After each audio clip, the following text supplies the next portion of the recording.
A gente viu agora que os rins são órgãos que também podem ser afetados pela Covid-19. Pesquisadores calculam que 20% dos pacientes que contraíram esse novo coronavírus, eles desenvolvem insuficiência renal grave. A gente conversa agora com o médico nefrologista José Hermógenes Suassuna, professor da Universidade Estadual do Rio de Janeiro. Ele está lá no nosso estúdio, no Rio de Janeiro. Doutor Suassuna, muito obrigado pela sua participação aqui no nosso programa. Bom dia para o senhor. De que forma o vírus da Covid-19 atinge o nosso rim, o sistema renal? Bom dia, Márcio. Bom dia aos colegas de São Paulo.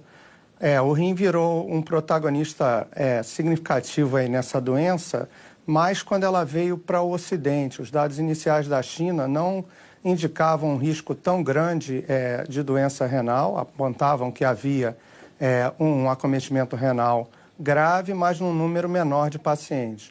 Quando a doença começou a chegar na Itália, na Espanha e nos Estados Unidos e em outros países, a gente começou a perceber que um perfil de pacientes, que são esses pacientes muito graves, que vão parar no CTI e têm insuficiência respiratória, esses pacientes têm uma taxa de insuficiência renal aguda muito significativa. Varia de um lugar para o outro, mas fica nessa faixa de 20% até 50% em alguns CTIs. É muito alto. É importante ressaltar que esse número grande é muito alto, mas é num número limitado de pacientes. São aqueles 5% de pacientes graves que vão parar no hospital e necessitam de assistência ventilatória. Mas, de alguma forma, é um dano que pode ser grave, doutor? Essa lesão renal, vamos chamar assim, uma lesão renal, faz a pessoa ter que precisar de diálise depois que se recuperou da doença, da Covid? A grande maioria dos pacientes com insuficiência renal aguda no CTI, na Covid-19, precisam de diálise.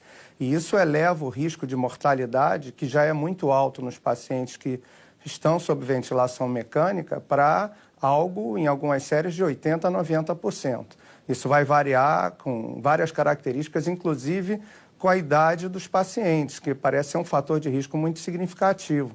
As pessoas mais idosas, que são o alvo preferencial do coronavírus, já acumulam algum grau de disfunção renal, algum grau de doenças em outros órgãos que fazem com que, na realidade, o impacto do vírus já está ocorrendo em um sistema que já vinha debilitado previamente.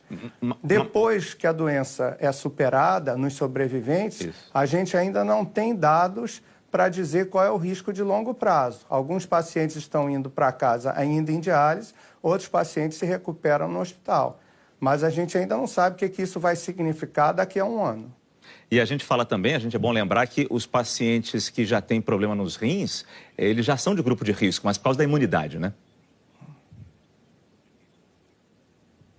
Exatamente. Os pacientes que estão sob diálise, os pacientes que usam drogas para manter um transplante renal, esses pacientes são considerados de risco, como vários outros pacientes com doenças crônicas. A gente tem observado a doença em pacientes em diálise, eu diria até que não tão gravemente, ou melhor dizer de forma diferente, não tão frequentemente quanto era o nosso receio maior, mas vem ocorrendo também, como toda a população de risco que tem alguma doença crônica de órgão e sistema. Dr. José Hermógenes Suassuna, nefrologista da UERJ, muito obrigado pela sua participação e pelas suas informações aqui no nosso programa.